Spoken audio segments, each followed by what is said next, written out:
حدیث میں ہے حضرت ابراہیم جو حضرت صلی اللہ علیہ وسلم کے صاحبزادے تھے، جب چھوٹی عمر میں آپ کی وفات ہوئی تو ان کو لحد میں اتارتے ہوئے، اور یہ واقعہ آیت خاتم النبیین کے نزول کے بعد کا، یاد رکھیں تمام علماء کو مسلم، اس میں کوئی اختلاف نہیں۔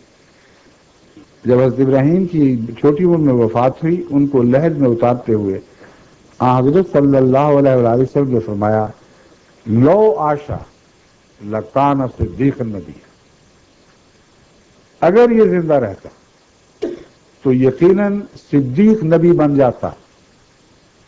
یہ اس وقت فرمایا جب کہ خاتم النبیین کی آیت نازل ہو چکی تھی، جب یہ بار بار فرما چکے تھے کہ لا نبی بعدی۔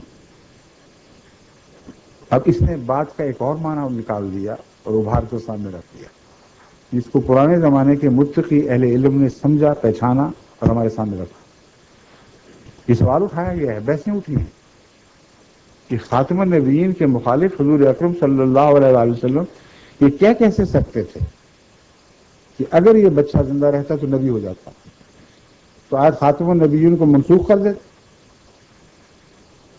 علماء نے اس پر غور کر کے یہ نتیجہ نکالا اور خوب کھول دیا کہ مراد جہاں بعد سے مراد زمانی بعد نہیں یا لا نبی آبادی کے معنی، اس کا مطلب ہے میرے مخالف، مجھے چھوڑ کر، مجھ سے ہٹ کر۔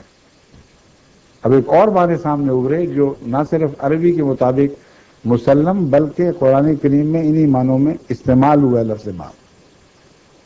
قرآن کریم فرماتا ہے فبأي حدیث بعد اللہ و آیاتہ یؤمنون، اللہ کے بعد اور اس کی باتوں کے بعد، اس کے نشانات کے بعد پھر اور کس بات پر ایمان لاؤ گے؟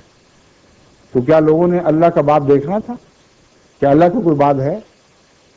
یہی حدیث ان محققین نے جنہوں نے اس بات پر بحث چھیڑی ہے اپنی تائید میں پیش فرمائی ہے۔ یہ قرآن کی آیت کہتے ہیں دیکھو تم بات کا مطلب نہیں سمجھ رہے، بات سے مراد یہ ہے میں آخری رسول ہوں، صاحب شریعت، آخری رسول ہوں جس کا فرمان قیامت تک چلے گا، اس لیے مجھ سے ہٹ کر، مجھ سے الگ ہو کر دنیا میں کبھی کوئی نبی نہیں آئے گا۔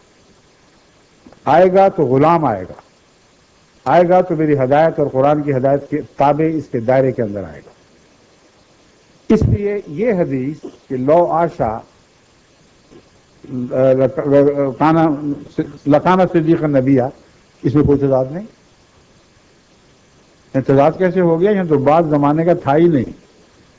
اس حدیث نے ثابت کر دیا کہ وہ معنی جو تم سمجھتے رہے وہ غلط ہے، کہ بعد سے مراد زمانہ ہے۔ بار بار آپ نے تاکید فرمائی کہ میری امت، میرا حکم آخری ہے، اس کو چھوڑ کر اس کے مخالف اب کبھی کوئی دنیا میں نبی نہیں آ سکتا۔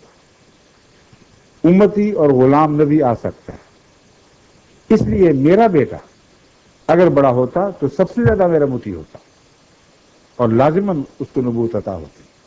اور دیکھیں کس شان کے ساتھ قرآن اور حدیث مل کر سارے تضادات دور کر دیتے ہیں جو اس وقت دکھائی دیتے ہیں جب لوگ کچھ چیزوں کو چھپا لیتے ہیں، کچھ کو اچھالتے ہیں۔ سب پر یکجائی نظر ڈالیں تو اللہ تعالیٰ کے فضل کے ساتھ نہ قرآن میں تضاد دکھائی دے گا، نہ حدیث میں تضاد دکھائی دے گا۔ شکریہ۔